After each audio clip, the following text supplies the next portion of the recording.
Hello, boils and ghouls. Are you ready for the second half of our Halloween matinee? Well, I'm here to deliver another batch of spooky goodness. Right on time. Yeah, so, like I said during the outro of Bullet Witch, things kind of got away from me with this one. I had thought, hey, Murder Still Suspect has also got that witchy Halloween flavor, and it's short, weird, but also kind of mediocre. I'll be able to knock out a script for that like it's nothing. Oh, how wrong I was. How utterly, dreadfully wrong. No fancy title cards this time, because this game doesn't really have that sort of structure, for better or for worse.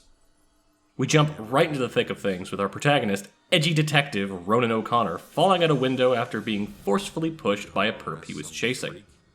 We then get an incredibly cliched flashback, giving us his whole life story, which consists of being born into a family of career thieves, meeting a pretty naive lady, becoming a cop, marrying her before she gets murdered, and then spiraling into taking extreme risks, which leads to this very night and him hitting the fucking ground.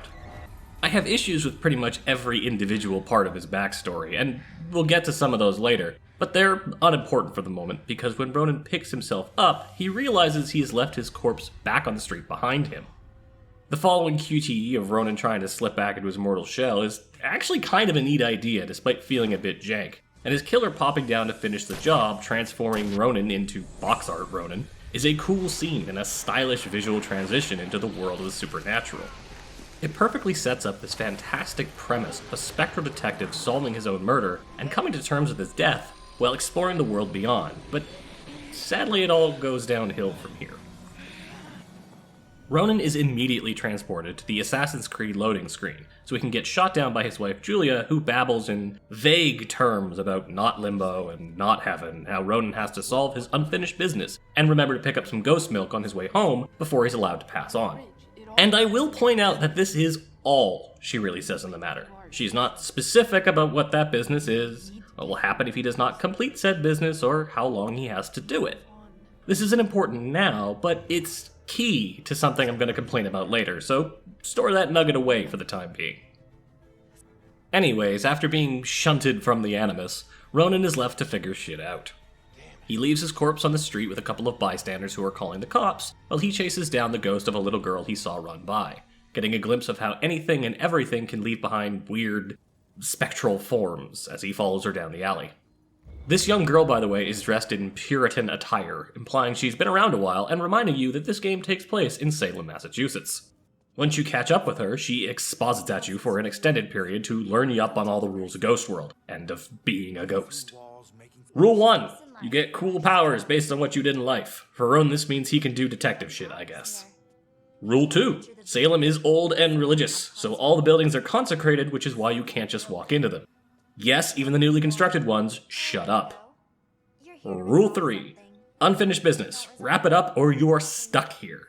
If you don't move on, you'll eventually become a demon. Also, watch out for demons.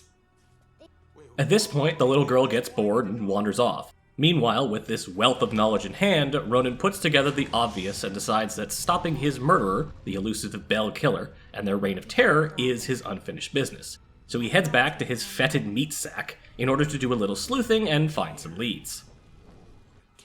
In the 5 minutes since Ronan was last here, the police have not only arrived, but have set up a cordon and are already gathering evidence and interviewing witnesses. This would be remarkable in real-world circumstances, however, as we'll soon learn, Murdered's version of Salem is only like 4 blocks wide, so the cop shop is literally next door. Arriving at the scene, we're greeted by a few of our police colleagues, some of the very few actual characters in this game. There's the brutish, bald office rival Baxter, Ronan's forlorn yet driven lieutenant brother-in-law Rex, and Jimmy Stewart, who is one of the only characters in this game managing to affect a proper masshole accent. They're in the yard, not too far from the car. How's that? Like you're from New York. After Baxter and Rex have their little confrontation, Ronan takes the opportunity to snoop around to try to find some leads. These investigations are what makes up the bulk of Murdered's actual gameplay, and this setup is at least conceptually interesting, even if it is just a shallow imitation of how LA Noire handled the same idea. Just like in that game, you'll wander around crime scenes looking for clues and then put them together to answer specific questions. The big difference is that Ronan can't talk to the living, so instead he reads their minds, and rather than presenting them evidence, he uses gathered clues to influence their thoughts. This would be a fantastic twist if all these NPCs weren't bland as wallpaper paste, and if the answers to the questions the game asked weren't so mind-numbingly obvious. Half the time, the answer to the question the game is asking is in the question itself, or straight up is the question itself. It actually gets so bad that sometimes it wraps back around to becoming difficult because you'll be telling yourself there's no way the answer to a given question could be so blindingly and insultingly obvious. Honestly, the most difficult part of these sections is finding all of the clues, because something they didn't steal from LA Noire was any sort of notification that a clue is nearby. There's no music sting, no slight rumble, just you sweeping an invisible cursor around while waiting for prompts to come up. Moving on, Ronan completes his investigation of the scene and realizes he's learned nothing of use beyond confirming that, yes, he was indeed murdered. Still needing an actual lead, he heads into the building to check the apartment he was thrown out of. As you head up the floors, you can chat up the resident ghosts as well as spy on some of the tenants, creating a sense of atmosphere along the way. Broadly, it's just a long hallway with collectibles scattered about, but you get an idea of the people who live here and that it's a kind of skeezy, lower-class place to live, even though it actually looks pretty nice. It makes this meandering pleasantly serve the narrative and the tone. That said, this kind of environmental flow is used throughout this entire game, and it sadly never quite works as well as it does in this apartment block, with most other locations feeling very sparsely detailed or internally inconsistent, but I'm getting ahead of myself. As for what you'll find on your way up, outside of some very broadly written NPCs loudly voicing their whole personalities, well, there's your first side case. Don't get too excited about that. We'll get into those later, but they're extremely disappointing. Our little Puritan friend drawing some suspicious arcane symbols and ghost chalk all over the walls. And our first encounter with those demons she mentioned earlier. These demon encounters are the other way in which Murdered Soul Suspect pretends to have gameplay, and they are padding at best. Every encounter with them plays out the same way. At key points, 2 to 4 demons will spawn in and patrol a small area that is littered with these weird, floating clouds of ghost residue. Ronan can hide in these clouds as well as teleport between them, so what you need to do is jump from residue to residue until you're positioned in a way where you can sneak up on one of the demons and perform a cheeky QTE to send them back to the Shadow Realm. If you get spotted by a demon while doing this, you can just jump back into the clouds, pop about a bit, and after a couple of minutes of lethargic searching, they'll give up the chase and go back to their rigid patrol route so you can rinse and repeat the cycle until they've all been banished. Not only is it extremely difficult to actually get caught during these moments, but if you do, you've got a very generous amount of time to get away. Add on the fact that Ronan has Batman eyes and can see these fuckers through walls, and any sense of tension or challenge is completely removed. At no point do they ever try to spice these moments up with environmental gimmicks or new demon types. It's just this same ethereal game of grab-ass all the way down, and it never stops feeling like a waste of time. Once you've tickled your way past this first meeting with the forces of not hell, Ronan makes his way into the surprisingly large top-floor apartment he was tossed from, surveying the scene and coming to some key findings. The first is that this apartment belongs to a psychic medium and her teenage daughter, and the second is that the Bell Killer was here hunting for the daughter before Ronan interrupted him and got turned into pavement pizza. The police are now actively searching for both the girl and her mom, but using his spooky ghost powers of looking over people's shoulders, Ronan is able to figure out that the daughter is taking refuge at the local parish. With her being his only lead, Ronan jumps out the open window and back onto the streets of Salem. Murdered's version of Salem is an odd place. As I mentioned, it's very small, only like 4 blocks wide or so at most, and it's crisscrossed with a ton of pointless alleys and side streets.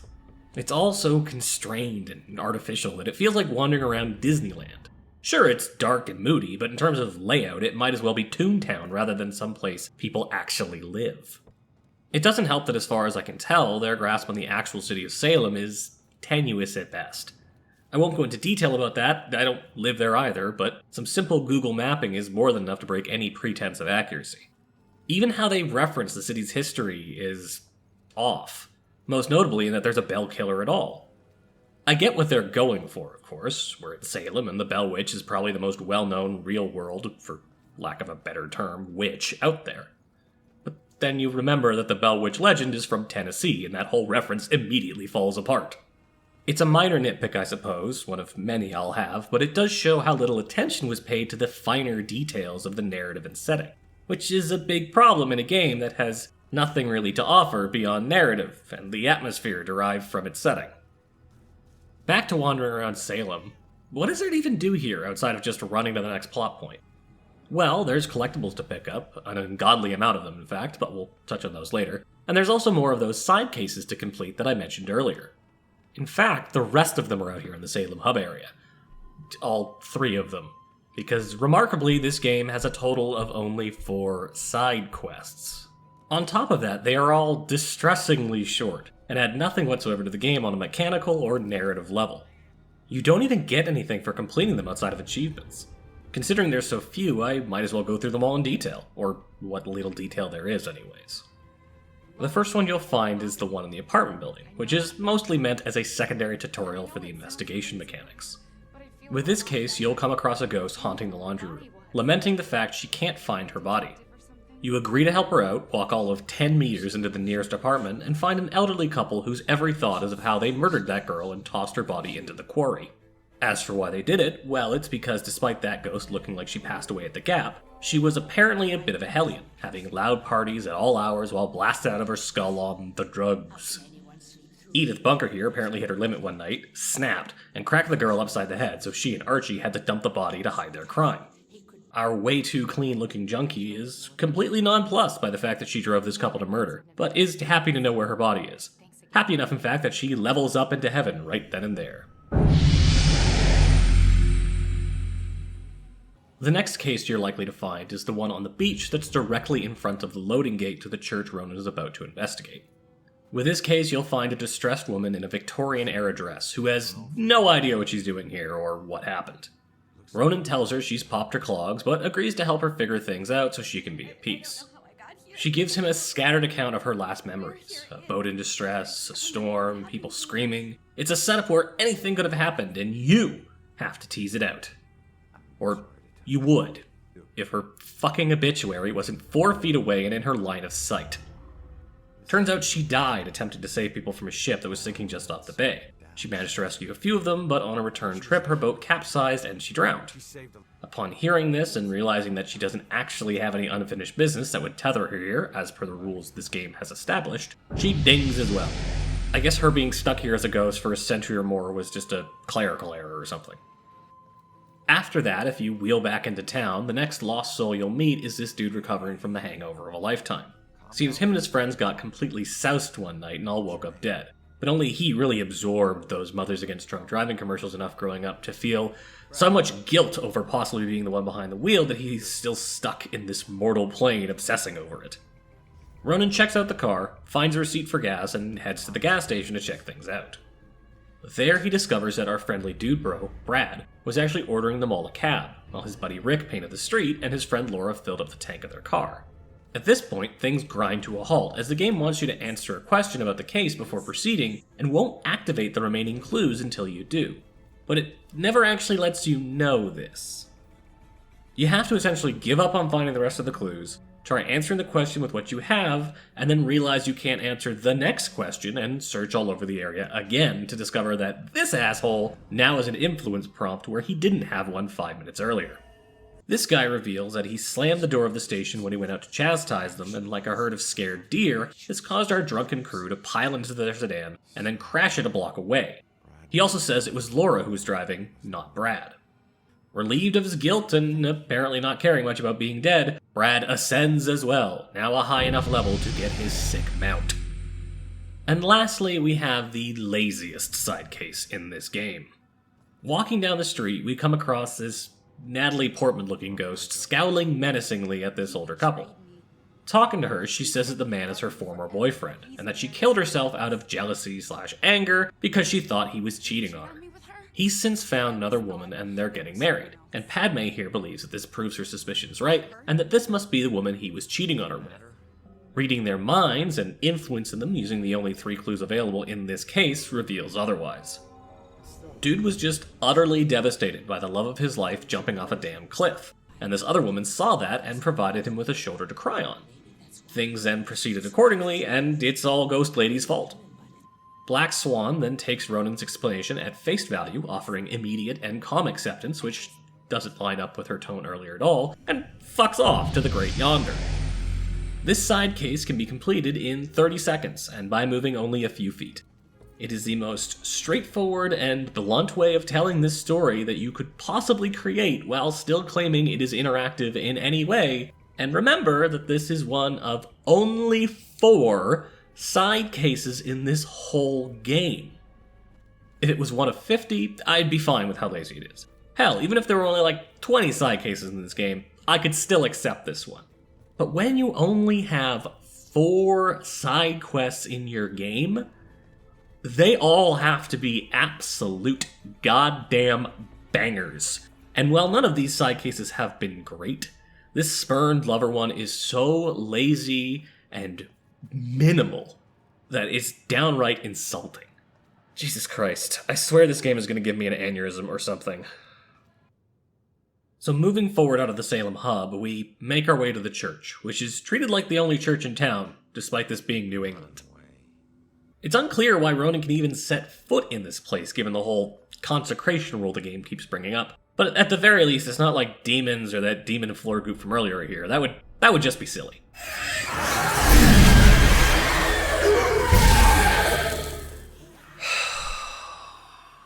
Moving on.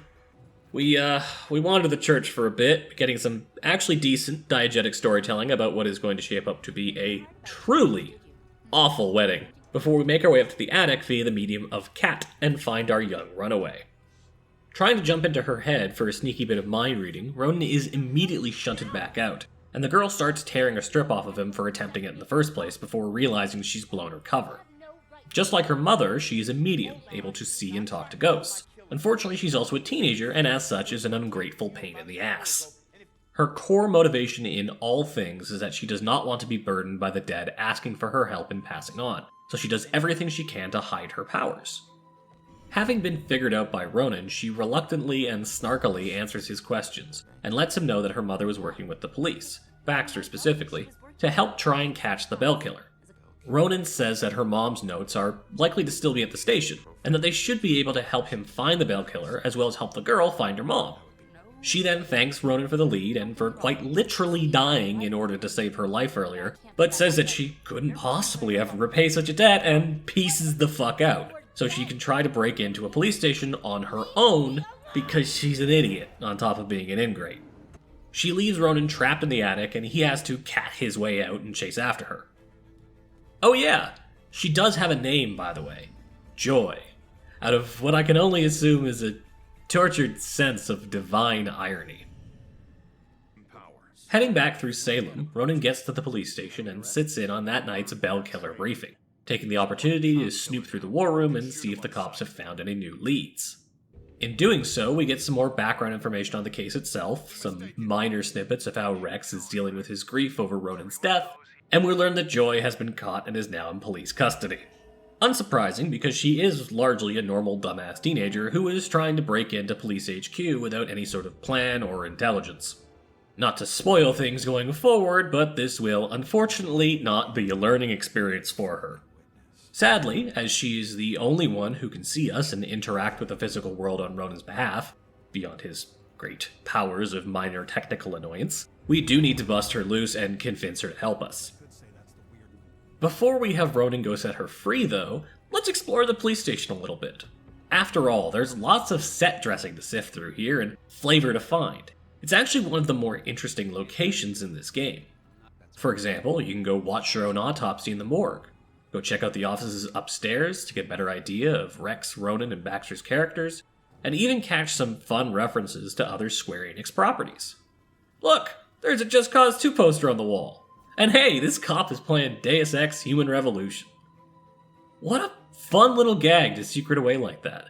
Sure would be a bummer if they plastered it everywhere and ruined the joke.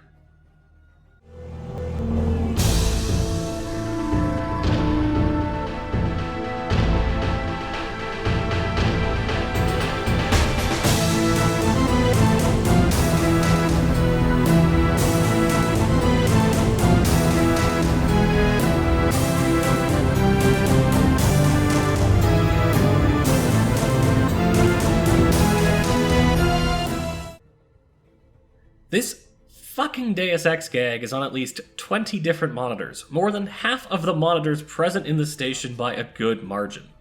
It's not an Easter egg at this point, it's just lazy. And as we already covered with the side cases and weird historical flubs, lazy seems to be the name of the game here. Aside from what I've already covered, this game is just rife with inconsistencies, blatant asset reuse, and mechanics that are barely used and half-baked at best. Inconsistency is this game's bread and butter, and there are weird mismatched bits everywhere, but let me give you a couple examples that are present right here in the station. All of the dialogue so far, and all the diary entries from Ronan's wife that we keep finding, we'll get into Collectibles later, that's its own hot mess, have painted a picture of a couple that is very devoted to one another. Despite Ronan's criminal past, he gave all that up to be with Julia, and even now he's only pushing forward with such gusto so he can be with her again. Their romance is underwritten and somewhat trite, but you don't doubt for a second that Ronan has eyes only for his dearly departed wife. That is until you see the girly poster he has in his office. Something that is further reinforced by the girly poster in the prison cell that is shown as being his cell from his Sly Cooper days. This feels out of place and wholly incongruous with the character we've seen thus far. So why add it? Well, my guess is that they wanted to go for a James Sunderland in Silent Hill 2 guilty husband sort of thing, but then decided against it and neglected to ever update the assets. Similarly, we see in Baxter's office that despite him being a giant dick, he takes policing very seriously, and is proud of his work, making our introduction to him where he flippantly messes up a crime scene feel extremely out of character. These are both super minor quibbles on my part, mind you, but remember that this is a game that hinges entirely upon you being sucked into its atmosphere and story. Even if there's a good chance you wouldn't notice those little broken details or narrative wrinkles. To crib from a better YouTube channel than this one, you might not have noticed at first, but your brain did. Which helps to shatter that all-important sense of immersion. As for blatant asset reuse, well, we've already covered the police station's rampant addiction to Deus Ex, but there's a far worse example I found lurking out in the streets of Salem. Right outside the opening apartment building is this lady in a black jacket with short brown hair. If you read her mind, this is what she's thinking. How much does a tattoo hurt? Cop was, covered. What's that game? The one with the woman who raids tombs? And then there's this lady, sitting on a swing.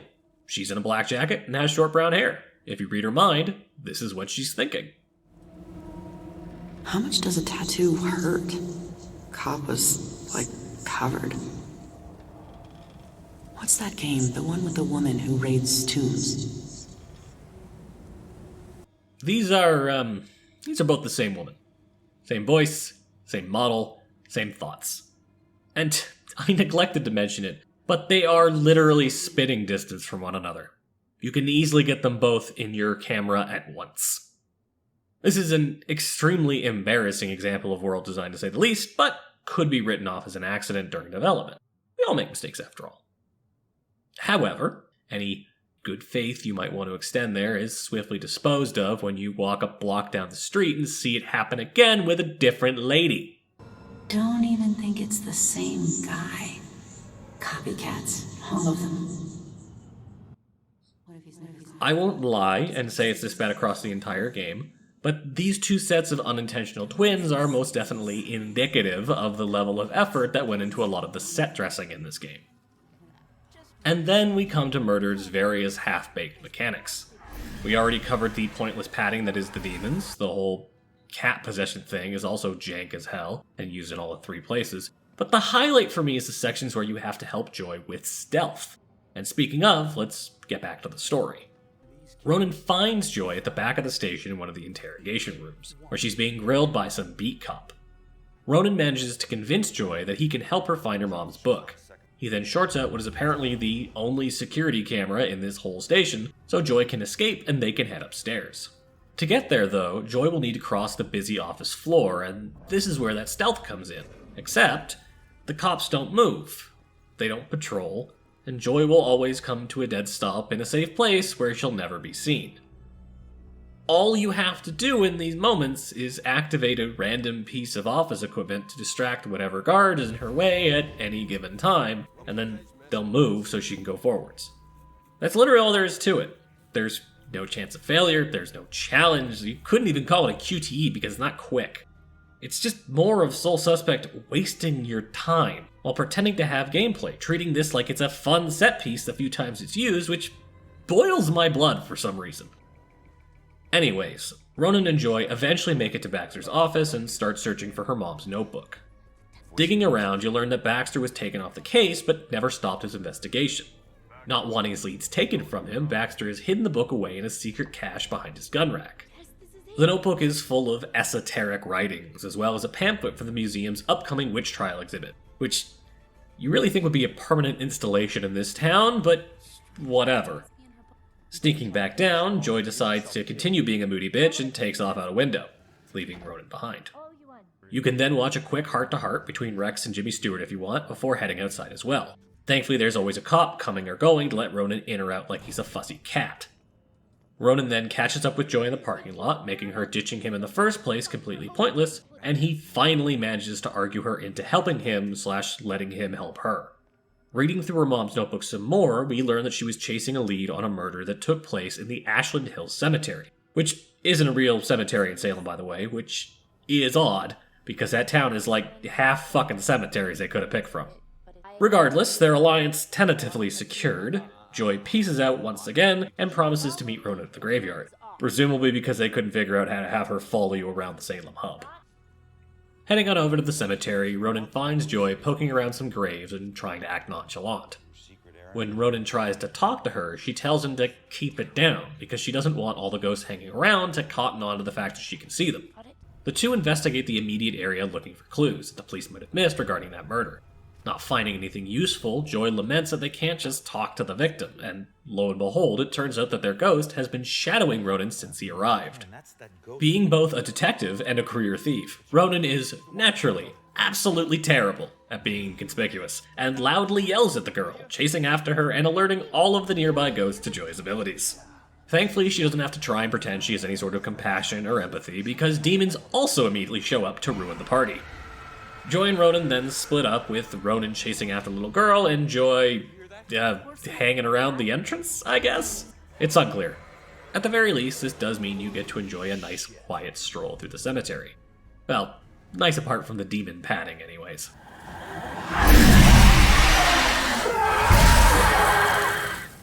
And it is a pleasant stroll indeed, because one thing I will give this game is that it knows how to do atmosphere. The whole game has this chilly, dark autumn vibe to it that perfectly matches the subject matter and the New England setting. There's an ominous foreboding to the outdoor areas, with even Salem's modest skyline feeling like it's looming over you. Heading indoors, places like the apartments and the police station from earlier have this very warm, established feel to their architecture. They feel lived in and old, yet still real to their modern use, which, given that whole ghost being everywhere thing, is very important. A lot of it honestly falls to a very strong use of color. Lots of blues and grays, which are then contrasted with very warm yellow-orange light sources that give things an almost sickly glow.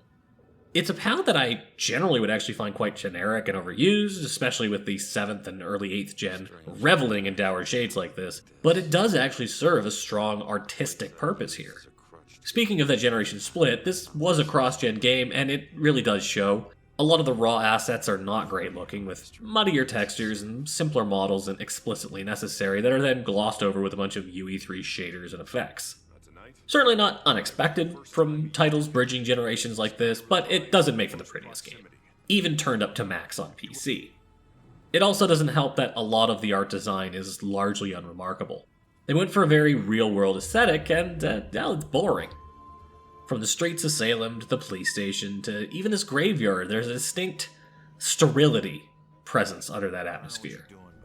Worst hit are the characters, with every NPC looking like they came out of a stock asset library, contrasting terribly with Ronan and Joy's over-designed looks that seem custom-built to cater to various skews of edgy teenage misanthrope. Not that the audio side of things holds up much either. The VO is largely fine, though it doesn't really have much charm to it.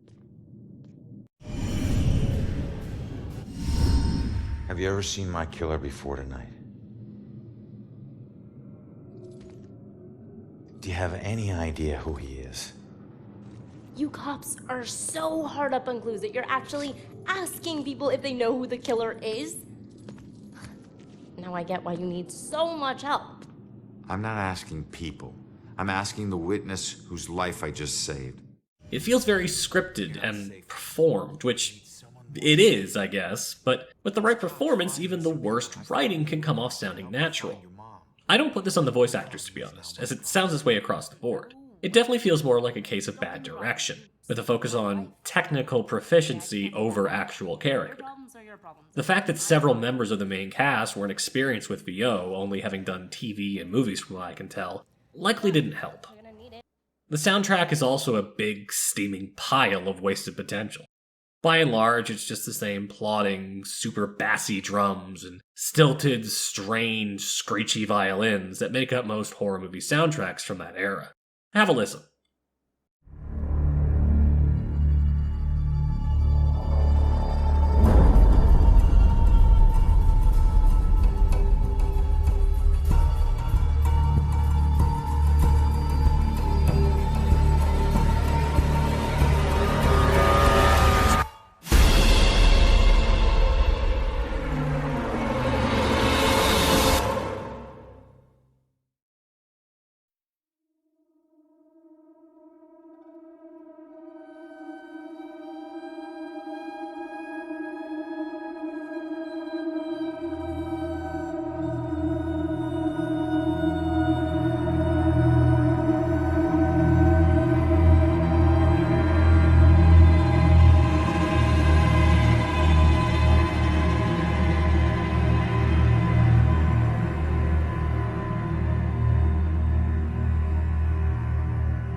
Keep in mind, despite all the ghosts, this isn't a horror game.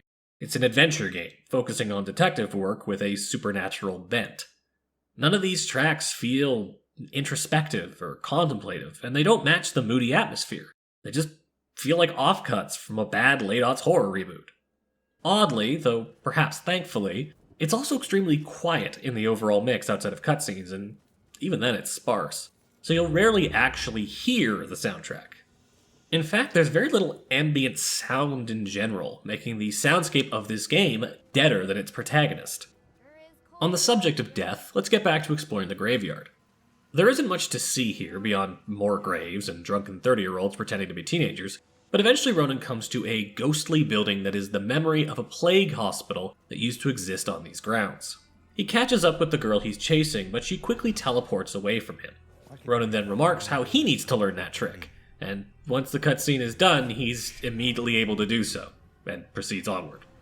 But before we carry on, I want to focus on this hospital for a moment, because it's a weird little microcosm of a bunch of this game's issues with historical accuracy, overall consistency, and bad writing. Talking to the various ghosts hanging around gives you an idea of this place's history. According to this lady, she overheard from the nurses that this is a quarantine hospital for an outbreak of yellow fever, which is consistent with the symptoms described by this ghost doctor. The disease apparently arrived with workers returning from the completion of the Panama Canal, who then spread it to the populace.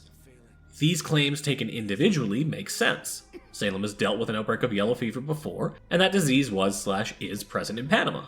However, even just cursory research by a YouTube hack, such as myself, causes this whole story to fall apart. First off, there's the fact that Salem's yellow fever epidemic occurred in 1798, 116 years before the completion of the Panama Canal. Secondly, this epidemic resulted in only 21 cases, and as such, a proper quarantine facility like this one was never constructed, at least for this particular yellow fever outbreak. Thirdly, this doctor at the front of the building is researching the disease in his own incredibly over-the-top, poorly written Mangala sort of way. Something that doesn't make any sense if this outbreak resulted from Panama Canal workers, because 15 years prior to the construction of the canal, the disease was being researched thoroughly, and it was discovered that it was transmitted by mosquitoes and wasn't actually contagious person to person. Interestingly, this discovery led to the canal construction site being thoroughly cleaned of the little buggers, heavily driving down cases, which was actually one of the key factors allowing for the canal to be completed at all. This means that whole yellow fever outbreak story is completely bupkis. But what makes it even worse is that New England, and Salem specifically, have had plenty of real plagues hit over the years. In fact, if they were dead set on doing a turn-of-the-century quarantine hospital, there is a perfectly good Spanish flu epidemic they could have used that rocked the city in 1918. And of course, this is all with me ignoring the elephant in the room that is them using their modern, random NPC models and clashing them horribly against this decrepit building and 19th century looking doctor and nurse. Does any of this really matter though? No. It doesn't. You're in and out of this building within 10 minutes, and it has absolutely no bearing on anything else that happens in this game. But that only highlights the fact they didn't need to add in this hospital at all, and they certainly didn't need to put these ghosts inside and give them a bullshit made-up story. They only needed to have Ronan learn how to teleport. That is the whole purpose, both narratively and mechanically, of this section, and they don't even really do that. While I can applaud them for trying to add color and character to their world, why half-ass it like this? World building is very important, of course, but doing it poorly is honestly worse than not doing it at all. In fact, why bother setting it in Salem in the first place if you're not going to use that setting in any way beyond just saying, "Durr, the witch trials were bad," and making it autumn, I guess? It's a real-world location, one utterly drenched in history, and they're telling a story thematically connected to that history. So going for even just the thinnest veneer of historical accuracy would only help to improve the experience. It genuinely pains me that I think I've done more research into the history of Salem in fact-checking for this dumbass video than it feels like they did during the entirety of development.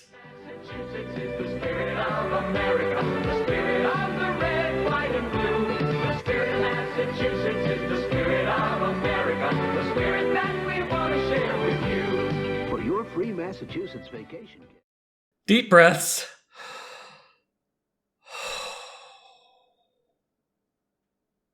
So Ronan keeps chasing the ghost girl with the creepy mouth until she stops in a clearing upstream by a large tree. Using the magic of charades and some sort of spectral mind meld, she shows Ronan how she died. What happened was that the bell killer tied her to a chair and grilled her about a contract which she knew nothing about.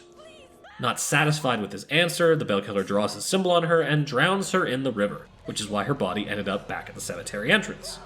After showing Ronan her own murder, this traumatized child understandably freaks out and disappears, leaving Ronan to slump back to joy with little to show for his extended romp in the woods. Thankfully though, she's able to pull another lead out of her mom's magic tome of plot convenience using the keyword contract, and points the way towards a possible bell killer survivor who is being kept at Lux Eterna, the local mental hospital. Before we leave though, we get a scene at Julia's grave showing that Ronan is sad. And then Rex comes by, and he is also sad. And none of it matters, because these characters haven't been developed in any way, shape, or form, so we don't care about them. Making our way over to Lux Eterna, we find Joy out front, who is reluctant to go in, considering that people who see ghosts generally have longer-term visits at places like this. Not that this makes her really understanding of the plight of the mentally disturbed, but we'll get into that in a sec. Anyways, Ronan and Joy head in and are stymied by the front desk clerk, who Joy poorly tries to convince to give us info on Iris, our bell killer survivor.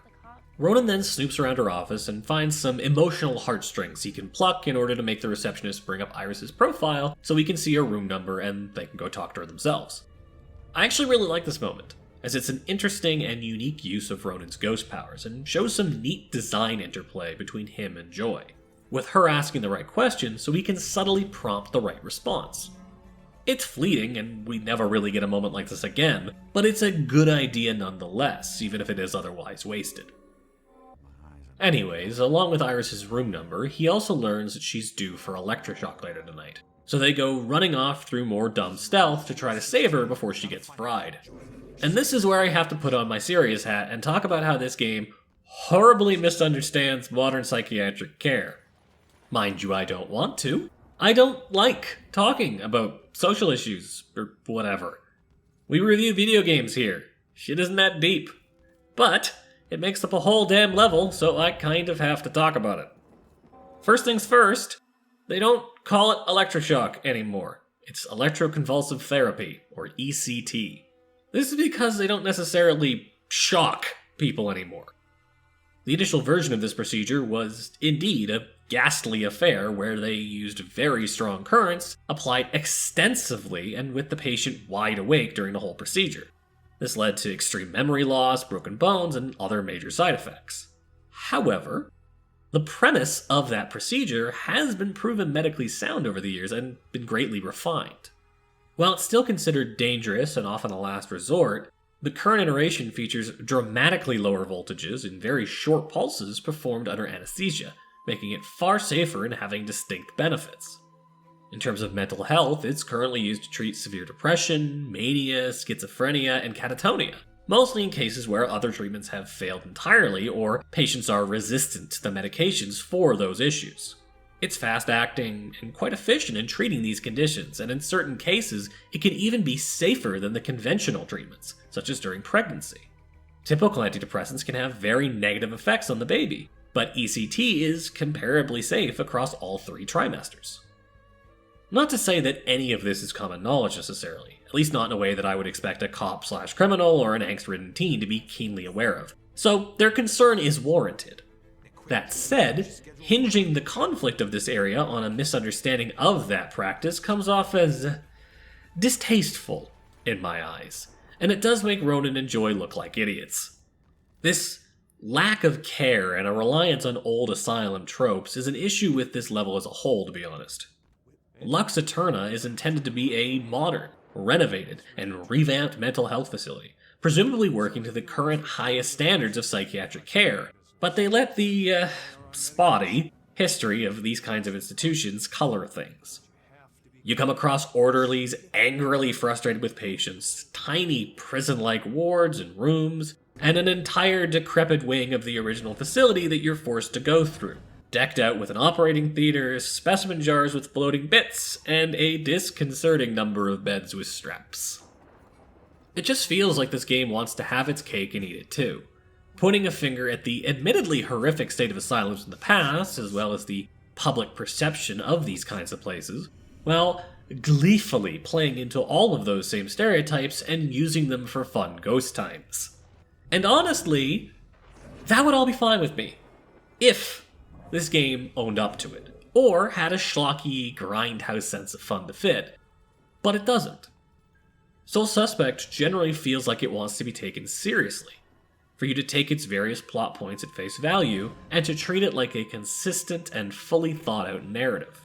But it never tries to earn that respect or trust, and instead insults the player's intelligence with shit like electroshock. Okay, that rant is over. Let's get back to the story momentarily before I find another rabbit hole we need to go down. After proceeding through more stealth than that trip to the Shutter Island wing, Ronan and Joy make it to Iris's cell and find her completely catatonic. There are pictures all over the walls depicting all sorts of weird shit, and when they try to talk to her, she screams at them to get away and starts furiously drawing. Ronan tries to possess her and gets booted out, just like with Joy, so he instead pieces her story together from the wall scribblings. We learn that Iris and her sister Rose were both captured by the Bell Killer. Rose helped Iris escape, but wasn't so lucky herself and ended up being burned at the stake. As it so happens, Rose's still smoldering ghost has been possessing Iris this whole time and is what's causing her current condition, actively trying to protect her by keeping her here in Lux Eterna. Ronan uses that poor understanding of ECT we discussed earlier to convince Rose and Iris to come with them, and the group all escape and have a conversation outside. It's at this point Ronan grills Iris about the whole contract thing that brought us here in the first place. As it turns out, the killer has been accusing his victims of having contracts with demons, and killing them all with methods that were commonly used against witches. Ronan pieces together the blatantly obvious and realizes that this might all have some connection to the witch trials, so he heads off to the museum to do some learning. Meanwhile, Rose, Iris, and Joy head back to the church to hunker down and hide from the killer. Because nowhere is safer than a church that seems to be open at all hours of the evening, where anybody can just walk in off the street and wander about. Because there's nothing this game loves more than plot contrivance, it just so happens that tonight is the special gala preview of the witch trial exhibit at the museum, creating an excuse for why it's open in the middle of the night. Browsing about the floor, Ronan sees all the methods of execution used so far and gets to watch a sub-high school level stage play of the trials themselves, but doesn't really find any proper leads. Overhearing that there's still some more exhibits being prepared, he ducks some ghost trains, which almost feels like gameplay, and finds his way upstairs to the restoration room. On the way, we meet up with Joy, who is breaking into the museum to help us search, and in the process leaving a scared, emotionally broken, and actively hunted mental patient to their own devices back at the church. The two then rummage through all the priceless artifacts looking for the magic pixels that will make the story progress, something we have ample practice with thanks to this game's endless collectibles.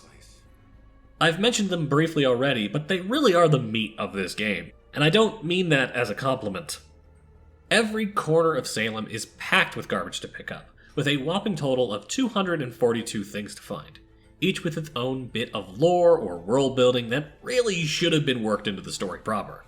You'll pick up pages of the Bell Killer case file, scraps of Ronan's wife's diary, historical tidbits about Salem, chunks of ghost stories, and of course a bunch of red herring clues for your investigations. Outside of that last category, these bits and pieces are also strewn about with zero thought or care, making them feel in no way realistic or diegetic, and adding nothing to the experience beyond playing the same sound cue every time you pick one up.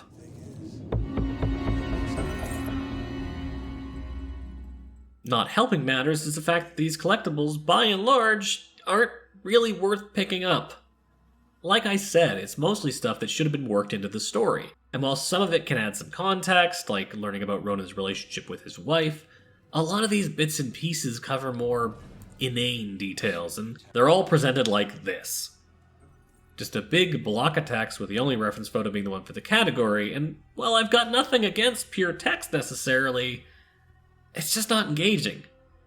This is made worse by their choice of font and kerning style. I get what they're going for. It's supposed to feel handwritten, like we're looking at Ronan's field notes or something. But it's just not very pleasant to actually read. It's all very tightly packed, and the script nature of the font means it runs together more than it needs to. This could work in smaller snatches of text, but in big paragraphs like this, it becomes hard to follow, and you're more parsing it than really reading it. It feels like trying to make sense of a long-winded letter from an elderly relative who refuses to admit that the arthritis is finally getting to them. And keep in mind, these are your reward for exploring around. There is one set of collectibles worth picking up though, and they're actually one of the highlights of this game, and that's the ghost stories. Each area has a small set of ghostly items referencing some horrific event in the location's past. Finding them all, and generally these are the most well-hidden of the collectibles, unlocks a little vignette, where someone who clearly has a taste for chewing the scenery tells you a lovely, spooky campfire ghost story.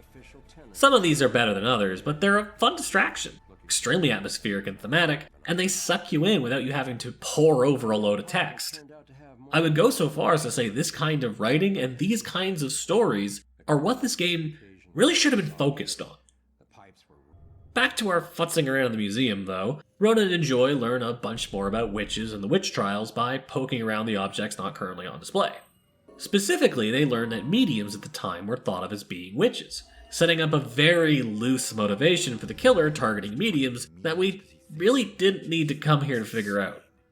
Coincidentally, though, we also catch a vision of Baxter, who was here earlier under the guise of investigation, but was actually in the process of hiding evidence. Specifically, a picture of a hanged witch with the Bell Killer symbol on it. This points the finger at Baxter as the main suspect. So after Ronan and Joy have a little argument to decide who of the two of them is the most whiny and angst-ridden baby, Ronan wins and sends Joy back to the church so he can head off to Baxter's apartment and do some snooping. That level was clearly cut though, because as soon as he exits the museum, he sees a bunch of cop cars heading towards the church and chases after them to make sure the girls are alright. Arriving at the church, Ronan finds the place is absolutely crawling with cops. He sees Joy sneaking in ahead of him, and she is immediately caught by the police. Yeah, again. She's taken into custody by Rex, who's getting debriefed by Jimmy Stewart. They confirm that Baxter is missing, and that shit is indeed fucked up here. After killing some more church demons, a thing that still bugs me, Ronan makes his way to the back courtyard and finds Iris dead, crushed to death under a big, carved slab that was precariously placed on the center fountain. It's pretty obvious who did it, but Ronan does his thing anyways and confirms that the Bell Killer is responsible. Iris's ghost seems to be pretty chill about the whole being dead thing though, and tells Ronan not to worry so much, before leveling up with her sister into heaven. Still needing a lead, Ronan continues to comb the church for clues and finds the path of destruction left by the killer while he was chasing Iris, getting a look at how he disrupted that terrible wedding from earlier by killing most of the wedding party, including the bride and groom as they tried to stop him. Following on from there, we make our way up to the attic where Joy has been staying and find the priest dead. Seems the priest and Iris chanced upon the killer up here while she was getting her tour, and he lost his life trying to protect her. Ronan realizes that the killer came here looking for Joy, and that everyone else was just collateral damage, with Iris being the consolation prize. Mind-reading a cat, something Ronan wasn't able to do before now, he sees that the killer dropped his house keys, and using his dumb detective magic realizes that the killer's hideout is Judgement House, the former home of the witch trial-era judge responsible for much of the tragedy back then. It's depicted as a run-down, locked-away, derelict mansion, left to rot in the woods outside town, away from prying eyes and the light of civilization, making it a perfect hideout for a serial killer. In this game, anyways. In reality, Judgement House, a real place in Salem, though it's actually known as the Witch House, is like smack dab in the middle of town, and is a seasonal working museum run by the city. In fact, why wasn't that the museum we went to earlier? That would have made far more sense. Regardless, Ronan meets Joy back outside, who is currently pouting away inside a police cruiser, and he brings her up to speed, telling her to stay put and that Rex will take care of her. Meanwhile, Ronan is off to Judgement House to try to get to the bottom of all this and put things right. Arriving at the scene, Ronan finds Baxter's squad car out front and sees a light on upstairs, so Ronan heads in to look for him. While apparently this place was formerly a museum in Murda's version of Salem as well, it has since become a run-down husk of its former self, crumbling from lack of maintenance. Why the city would just abandon a major historical landmark and source of tourism dollars is never explained. Pushing through the decrepit top floor, Ronan finds what looks to be the Bell Killer's lair. He finds a hidden chamber whose walls are covered in photos and maps outlining how the Bell Killer has actually been slaughtering mediums for decades, with this current spat of killings being only the most recent set of victims. This revelation does make sense in the face of the big twist that's about to be revealed, but it doesn't make sense in the context of this story as a whole. If there have been multiple rounds of murders using very specific and thematic methods like this, dating back at least a century, the police would keep records of that to see the connection.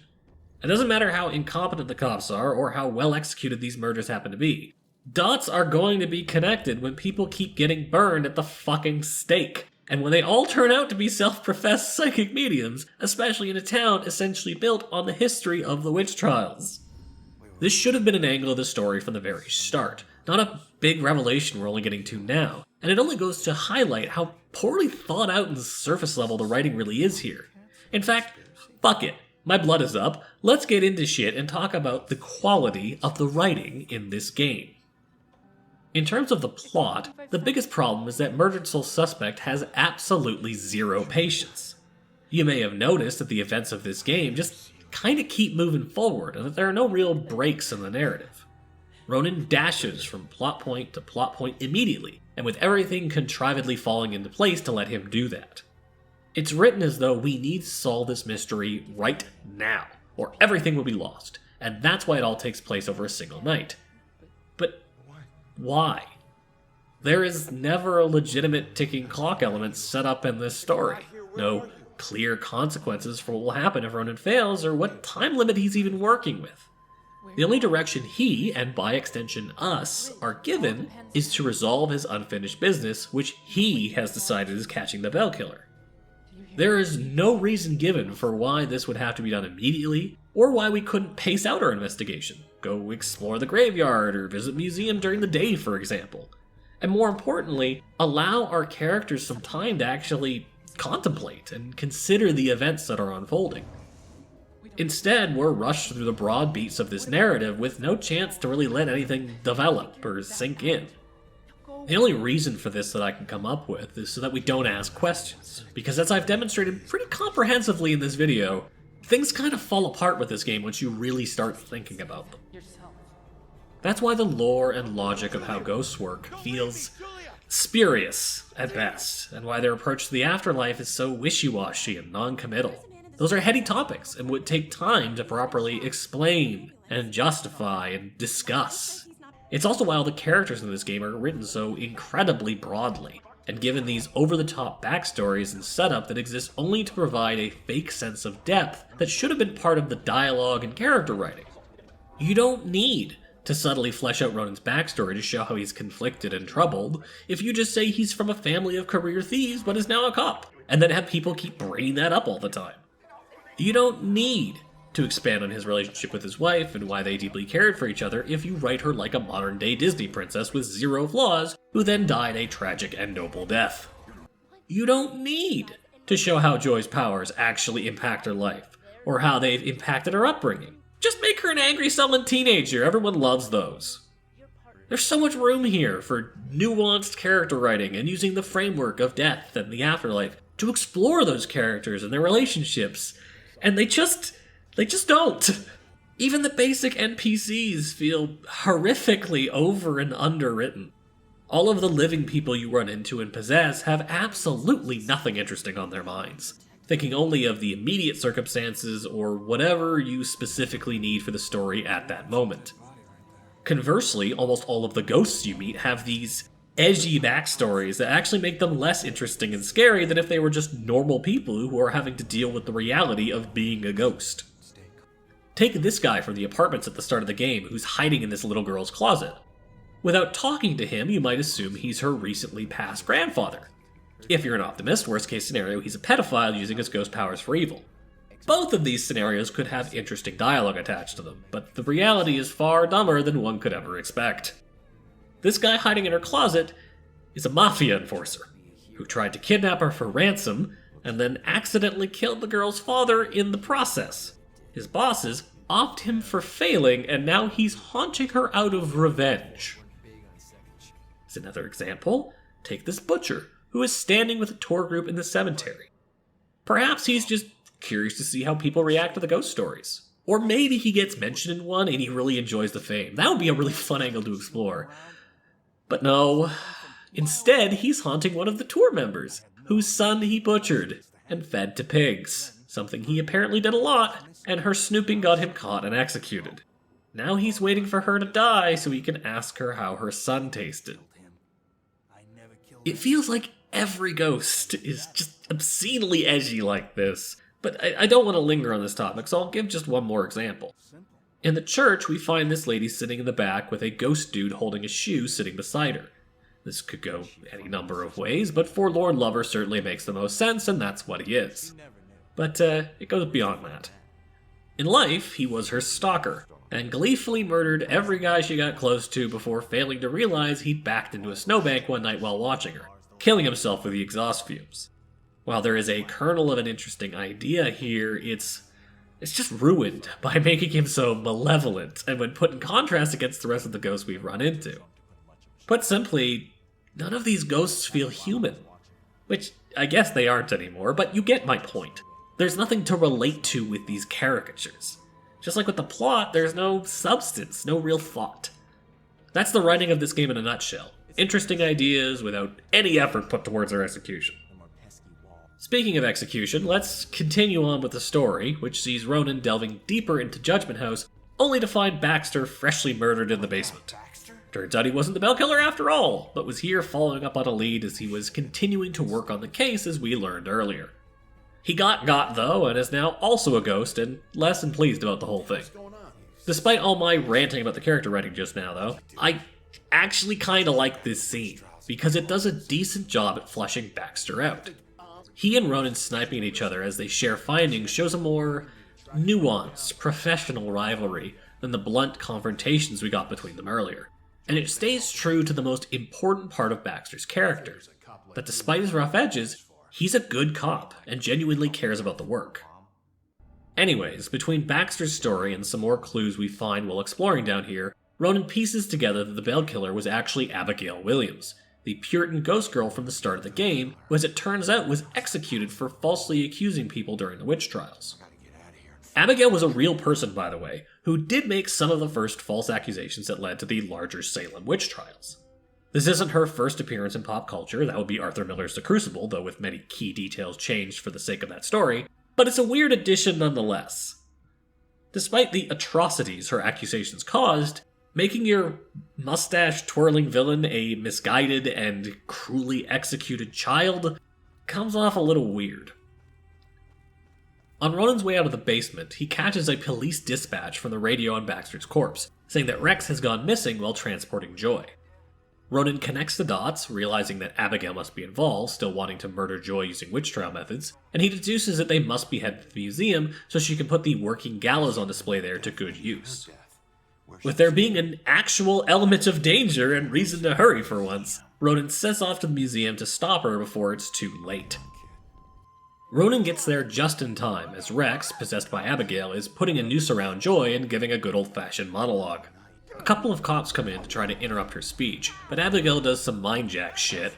God, that's gonna have to be an episode one of these days, isn't it? And makes them kill each other before zooping back into Rex. She then makes demon goop come out of the floor, implying that she's been behind the demons all along, prompting a weird QTE sort of thing, where Ronan has to run up to Joy and remind her that she has scream powers, so she can knock Abigail out of Rex's body.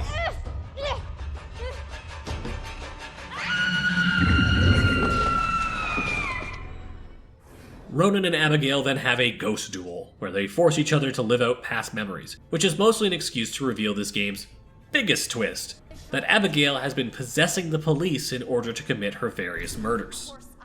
As it turns out, Rex killed Ronan, Baxter killed Rose, and Ronan was made to kill Sophia, the drowned girl from the graveyard, something Abigail reveals with the just shittiest of shit-eating grins.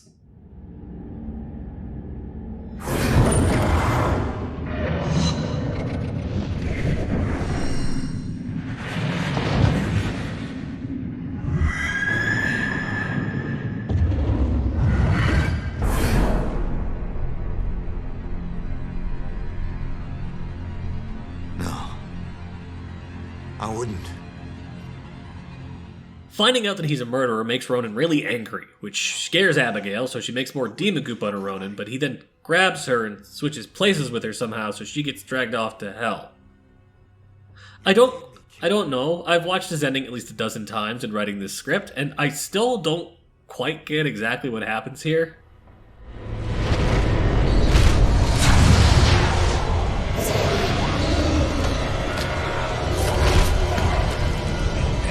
If I'm going out, you're coming with me.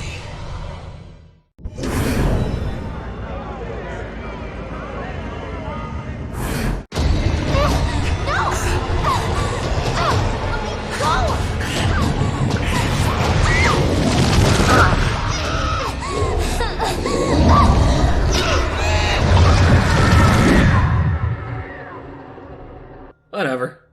With Abigail defeated, Joy and the mediums of Salem are now safe, and we get an ending monologue from Ronan telling us how things turned out. Joy reunites with her mom and Ghost Baxter. Rex goes free because Joy doesn't press charges, and also how do you prosecute ghost murder. And Ronan continues to smoke ghost cigarettes forever, and nebulously gets to pass on, but not concretely just in case there's a sequel. Spoiler alert, there was not. I'll be honest, I don't think this game is finished. There are too many good ideas in here left unfulfilled, too many gaping plot holes begging for closure, and too many slapdash mechanics barely holding together for this to come off as anything other than quickly rushed through to release. And I will say, despite my clear and evident distaste for this game at this point, I do think there was really strong potential here. It's why I've been so hard on it, in fact, because I can see a good game being made from the bones they've laid out. The idea of a ghost detective wandering around the town of Salem and helping other specters pass on while digging into the town's ghost stories is a fantastic concept, and they've built out like 60% of what was needed to execute upon that idea. Instead of focusing everything on just the Bell Killer and this unbroken one-night narrative where we barely have time to settle into our ghost shoes, they could have taken a slower approach. Made some of those ghost stories we were collecting into side quests, let us acclimate to our new powers, and subtly suss out the mysteries of Salem's other world over the course of days. Doing so would have let them work all that extra lore into the actual story instead of collectibles, and would have allowed Ronan and Joy to have a more interesting and fleshed out partnership, making them both better characters in the process and perhaps having genuine and meaningful arcs. But that's not what we got. Instead, we have this rushed, kind of lazy, poorly thought out movie of a game with nothing to say and very little for the player to actually do. I can't recommend it. Even on sale, and it goes on deep sale pretty often, as it's just not a great way to spend 6 to 8 hours of your life. I admit I am not in the majority of this opinion. It has a surprisingly high rating on Steam, and to be fair, I actually do get why. Playing it only once and doing so pretty casually, the game can leave a decent impression. I know it did for me on my first run through back when it launched. The story is unique, even if it's not well told. The gameplay is dead simple, but that means it's very accessible. And for all of its faults and the finer details, I can't begrudge how well Murdered Soul Suspect handles its overall atmosphere. But anything deeper than that, and this nearly 12,000 word epic is certainly more than that, shows how shallow this game really is, and it highlights how the flaws and wasted potential just run right down to the core. And that is Murdered Soul Suspect. Holy shit, did this video take a long time to make. I didn't expect it to be this bad, and honestly, I probably should have scrapped it and moved on when it became clear what an undertaking this was going to be, but I just had to see it through.